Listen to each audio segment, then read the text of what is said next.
Après sa remarquable victoire à Manchester City en Ligue des Champions, l'OL a confirmé un championnat par des victoires contre Marseille et à Dijon en milieu de semaine. Les Gones veulent enchaîner et reprendre la deuxième place qu'occupe Saint-Etienne. En face, Nantes est 19e. Après ces deux défaites consécutives, Miguel Cardoso pourrait vivre ses dernières minutes sur le banc nantais. Vahid Halilhodžić est pressenti pour le remplacer. Le début de rencontre est plutôt à l'avantage des Lyonnais avec Nabil Fekir qui fait son retour dans le 11 après avoir été ménagé face à Dijon. C'est lui qui se procure la première situation sur laquelle Cyprien Tatarusanu est obligé d'intervenir. Les Lyonnais essayent de poser leurs pattes sur la rencontre. Traoré pour Marsal. Le contrôle raté de Dembélé, mais derrière il y a la frappe Oussem Aouar qui trompe Tatarusanu. 1-0 pour les Lyonnais à la 22e minute. Deuxième but consécutif à domicile pour Oussem Aouar après celui marqué contre l'OM.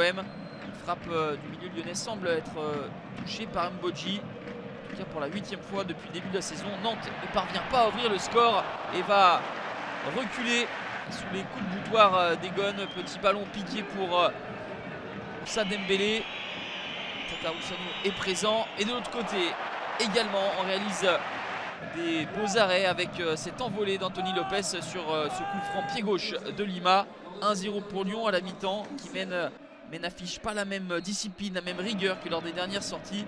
Peut-être que la réception du Shakhtar Donetsk dans quelques jours en Ligue des Champions peut influer.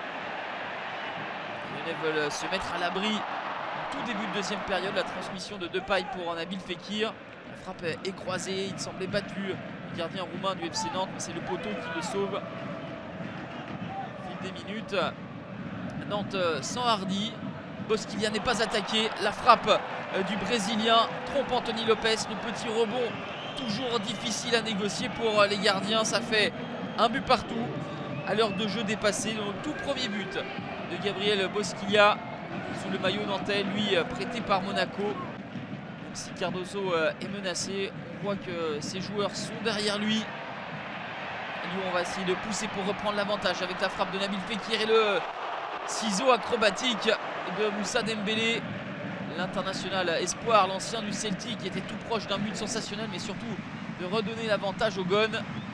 Un coup franc de Nabil Fekir, c'est boxé par Tatarusanu. Dans un premier temps, Monsieur Schneider siffle un coup franc en la faveur des Nantais.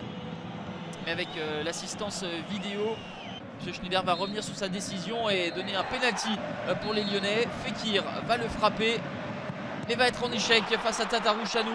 Nous étions à 10 minutes de la fin, on en reste à un but partout. Nantes aura également des opportunités en fin de match avec notamment un poteau de Majid Baris, mais on va rester là. Un partout, score final. Lyon freiné dans sa progression et qui aurait même pu perdre. Nantes a affiché de belles valeurs en livrant presque un match référence. Mais l'avenir de Cardoso reste toujours en suspens.